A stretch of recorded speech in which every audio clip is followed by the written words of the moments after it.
she has been invited to Banipur MV School for a public felicitation.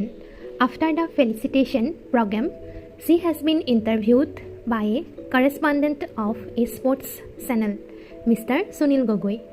Let us read the interview to know the journey of Miss Anamika Pegu. অৰ্থাৎ আমি এই পাঠটোত অনামিকা পেগুৰ বিষয়ে জানিব পাৰিম।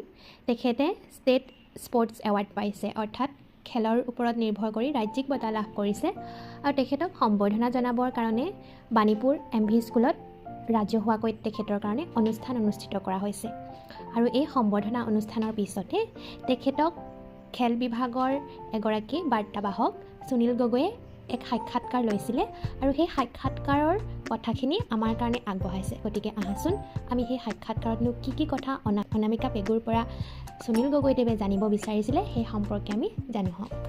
ইয়াতে ইণ্টাৰভিউৱাৰ হৈছে মিষ্টাৰ সুনীল গগৈ আৰু ইণ্টাৰভিউই হৈছে অনামিকা পেগু, অৰ্থাৎ যিজনে সাক্ষাৎকাৰ গ্ৰহণ কৰিছে তেখেতক ইণ্টাৰভিউৱাৰ বুলি কোৱা হয় আৰু যিয়ে সাক্ষাৎকাৰটো প্ৰদান কৰিছে তেখেতক ইণ্টাৰভিউ বুলি কোৱা হয়। গতিকে এই পাৰ্থক্যটো তোমালোকে মনত ৰাখিবা হওক। ইণ্টাৰভিউৱাৰ, হেল্ল' মিছ অনামিকা পেগু, অৰ্থাৎ সুনীল গগৈদেৱে অনামিকা পেগুক সম্বোধন কৰি নমস্কাৰ জনালে। তেতিয়া ইণ্টাৰভিউই অৰ্থাৎ অনামিকা পেগুৱে ক'লে, হেল্ল' ইউ কেন কল মি অনামিকা, অৰ্থাৎ অনামিকা পেগুৱে ক'লে যে নমস্কাৰ, আপুনি মোক অনামিকা বুলিয়ে সম্বোধন কৰিব। মিষ্টাৰ সুনীল গগৈয়ে অনামিকাক কংগ্ৰেচুলেশ্যনছ অনামিকা, অৰ্থাৎ অনামিকা পেগুক শুভেচ্ছা জনালে। অনামিকা পেগুৱে প্ৰতি উত্তৰত থেংক ইউ, অৰ্থাৎ ধন্যবাদ জনালে। সুনীল গগৈয়ে আৰম্ভ কৰিলে, what a great feat at such a young age, you are a rising star in the field of para athletic in Assam. অৰ্থাৎ তেখেতে ক'লে যে ইমান সৰু বয়সতে আপুনি অসমৰ পেৰা এথলেটিক ক্ষেত্ৰখনত উজ্জ্বল নক্ষত্ৰ হিচাপে জিলিকি উঠিছে, এয়া আপোনাৰ কাৰণে আৰু অসমৰ কাৰণে এক ডাঙৰ কৃতিত্ব। অনামিকা পেগুৱে প্ৰতি উত্তৰত পুনৰ থেংক ইউ, অৰ্থাৎ ধন্যবাদ জনালে। সুনীল গগৈয়ে পুনৰ আৰম্ভ কৰিলে, at what age did you start running.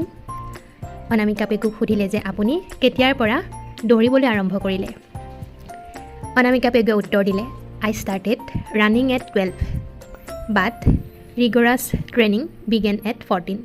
অৰ্থাৎ অনামিকা পেগুৱে 12 বছৰ বয়সতে দৌৰাৰ আৰম্ভ কৰিছিলে, কিন্তু তেখেতে কঠিন প্ৰশিক্ষণৰ যি দৌৰ কাৰ্য সেয়া 14 বছৰ বয়সৰ পৰাহে আৰম্ভ কৰিছিলে।